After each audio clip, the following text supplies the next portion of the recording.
thank everyone for joining us here today. This has been a special week as we celebrate our nurses at St. Francis, and we concluded just yesterday our annual observance of National Nurses Week.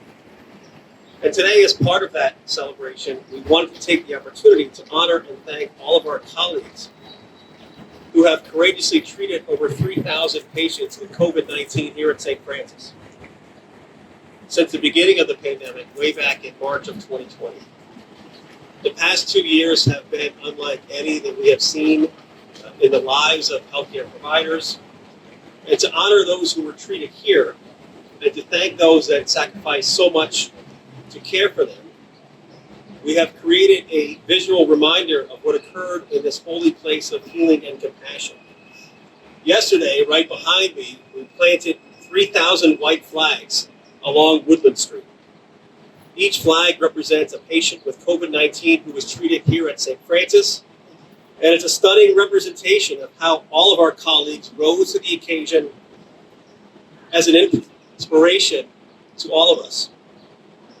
In order to see the full impact of the display, I'm going to invite you to follow me in a short procession along Woodland Street to see the display, perhaps to pray or recollect, and then to return here for the second part of the program. So we're going to pause now and make a short procession around the flags that you'll be cared for. Thank you.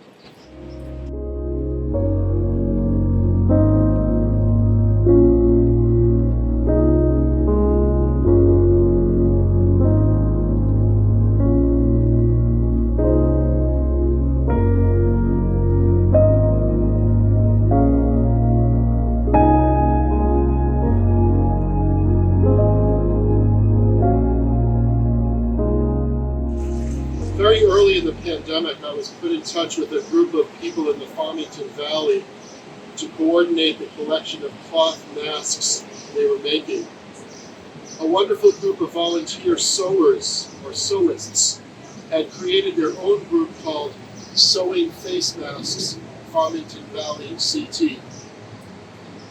I would receive a phone call and be given an address, and I was fairly new to Connecticut, and had no idea where New Hartford, Connecticut was, and had not spent much time in the Farmington Valley, but I got to know those neighborhoods very well.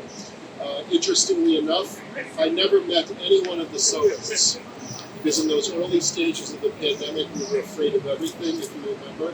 So I'd go up to porches, sometimes on the front steps of a Chinese restaurant, and someone said, "Go find the bag." So I did that for months at a time, and hundreds and hundreds of those face masks were brought here to St. Francis and to Mount Sinai Hospital for our patients, their family members, our colleagues, and visitors. Now, this amazing group of people would like to acknowledge the role we played in the pandemic, and I'd like to invite Kathy, one of the group's leaders, to come forward. Is it Kathy first? Katie is first. So Katie, if you come forward. Hi everyone, I'm Katie Costolnick. I'm founder of the group. I'm the founder of the group Sewing Face Masks Farmington Valley. I'm honored to be invited here to be part of this event today.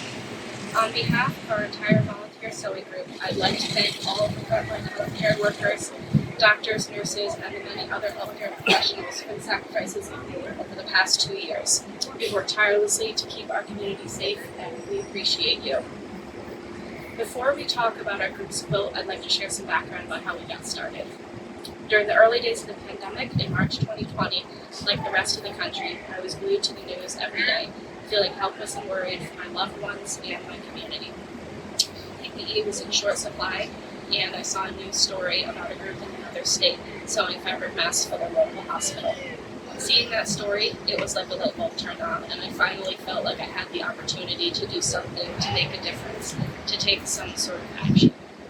I just bought a sewing machine the prior year. The only thing I'd done so far was hem curtains, but I had some basic sewing skills. I found a pattern online, and I made my very first mask. This one here with unicorn fabric. I put out a call on our town Facebook page to see if there was a need for masks at our local healthcare facilities and if others wanted to sew. The response was enormous, and things quickly took off from there. Created a Facebook group to manage requests and volunteers, and we started organizing. At our peak, we had almost 1,500 dedicated volunteers across the greater Hartford region who were so incredibly generous with their time and resources. They included talented, lifelong sewists, but also people who didn't know how to sew, but were washing, ironing, and cutting fabric, cutting elastic and ties, and doing pickup and delivery runs. For a year, we worked furiously to fulfill all of the requests we were getting. We evolved through several different intake and request processes, expanded to sewing different styles and sizes. We fundraised in the community and partnered with a local quilt shop, Sew Inspired, to be able to source supplies. I had a mini supply depot on my patio, and over time we added 2 additional supply locations. It was a constant churn of requests and supplies coming in, people signing up to sew, masks getting completed and delivered, and starting the process all over again.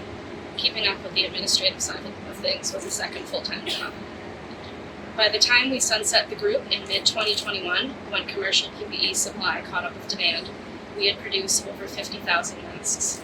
We made donations to every hospital in Connecticut, many in Massachusetts, nursing homes, hospice, doctors' offices, police and fire departments, government offices, correction facilities, schools, senior housing, community groups, nonprofits, and essential businesses.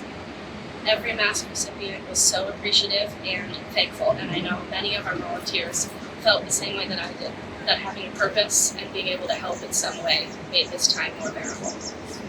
While the pandemic has been life-shattering for so many, it's also been a period in history where we truly came together, united in a single purpose, to help protect our community.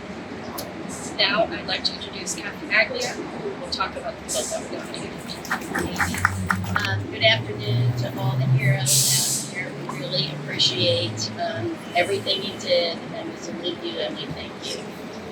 I'd like to tell you about how we made this quilt. So as Katie was saying, when the production part of our mask making came to a close, we decided to get our scraps together and make the quilt. And a woman named Krista Murphy, who wasn't able to come today, gave us all directions, and over 70 people submitted blocks. And to give you an example of how many masks people made, I made 600 myself, and some women in the group made 3,000 masks. It was amazing. Thank you. So after all these little squares were collected, another member of our group, Peggy Thompson, took over, a talented quilter. She came up with the design of these X's and O's, we call them. And she asked me, Kathy Fallon here, Peggy, and a woman named Carolyn Berman to get together, and we were each assigned a row. So we had 16 blocks, and we each took a row, put them together, got together, and sewed them all together in an afternoon. And Peggy actually also did the quilting for the other companion quilt to its right, to its left, which was for Katie to acknowledge all of the work that she did with our group. And so one of the things that we thought was actually interesting was, as we picked the border for this quilt, you'll see it has many colors in it, and someone in our quilting group said, "Oh, that kind of actually looks like a virus." We thought that was interesting. So anyway, we just wanted to say that we're donating this quilt to St. Francis. We hope that when you walk by it, it will remind you of the positive things that came out of the pandemic. The community coming together, all of you, the medical community, being on the front lines and helping save our population, and then the mask makers coming together to do something that we could do with our skill set to help the community, one mask at a time.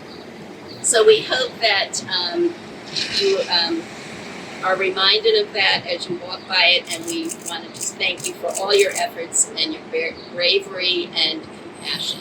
So thank you very much.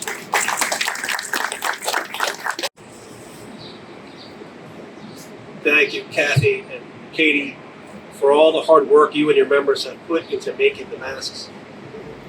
which helped keep our community safe during the pandemic. We are incredibly honored and humbled by this very generous gesture of appreciation for all our colleagues here at St. Francis, as well as the Mount Sinai Rehabilitation Hospital. And we look forward to displaying this beautiful quilt as a reminder of your support. I now want to ask Jerry to come up and lead us in a closing prayer. Jerry.